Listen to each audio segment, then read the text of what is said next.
Let's learn how to make loops and wire wraparound beads using a head pin.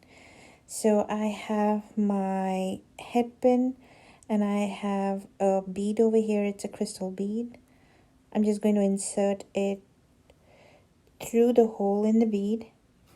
Take my round nose plier and please make note of the way my hand movement changes while I am making the loop.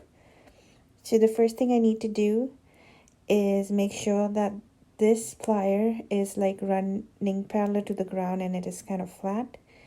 I'll take it over here. I need a small loop, so I'm in front of the tapered part of this plier. If I needed a bigger loop, I will be somewhere at the back. So I want a small loop. I will come in the front area and my bead is going to touch the plier. There is no gap. I'm not putting it over here. It's right next to the bead and the bead cannot go up any further. And my hand motion, if you see, it is flat right now. The plier is flat, parallel to the ground. So what I do is I take this end, I hold it tight, I take this end and I take it backwards. No further than this, just at a 180 degree. Next, you would see that I made a little bend over here. It's a little neck that I made over here. I made this neck over here so that I can later wrap this end around that little neck. Next, if I just want to make a loop on top of this bead, if you see, my plier went from this angle to now a 90 degrees, something like this. So it is not parallel to the ground, but it is on a 90-degree angle. And I take my plier and I take it back to the same position.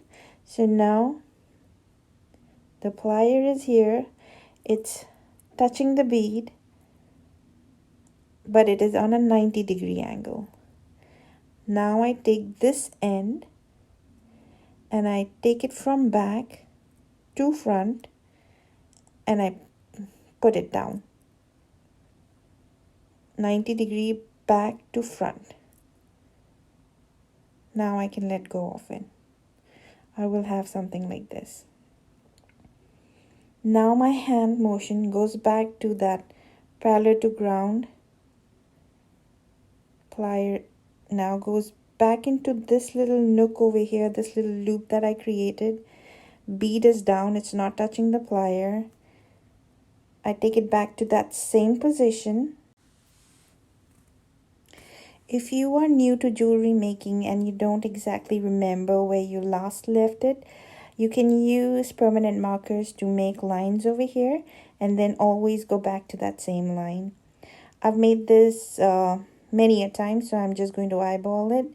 So I go back to that same position, and now this wire that you have in front of you, and the bead is looking like this, can go back. So now I take it back again. Again, it's like 180 degree. Now it is back. Let go of it. I have a little eye over here and a loop over here. Now, since I created this neck over here, I'll take this end and wrap around that little neck that I gave. So now you use your bent nose plier, bent chain nose plier or angle chain nose plier. I really like using it because I can put this on that little angled part and I get enough room now to use a chain nose plier. I can, if I don't have, an angled plier, I can use a chain nose plier to hold it and use a round nose plier to go around it. But I don't recommend it because if you are new to jewelry making, a round nose plier, if you hold it too tight because you're new and you don't know how much force to put in, you can put in a lot of force, like you can really put in a lot of force to hold it, and then you can leave a little mark on your little end over there. And that's why I don't recommend using a round nose plier. and getting a angled chain nose plier, a normal chain nose plier. Using this chain nose plier, hold it at the end and then pull it down this side, let go of it, hold it back again, pull it again, and hold this tight, pull it again, and the motion is like you're pulling it outside, inside, but rotating your hand at the same time. Adjust if need be, and again give it another few rounds. There we are. I give it about 2 rounds. I leave this much space, and then I take my cutter and I go right where I need to cut it, very close to it, as close as I can get.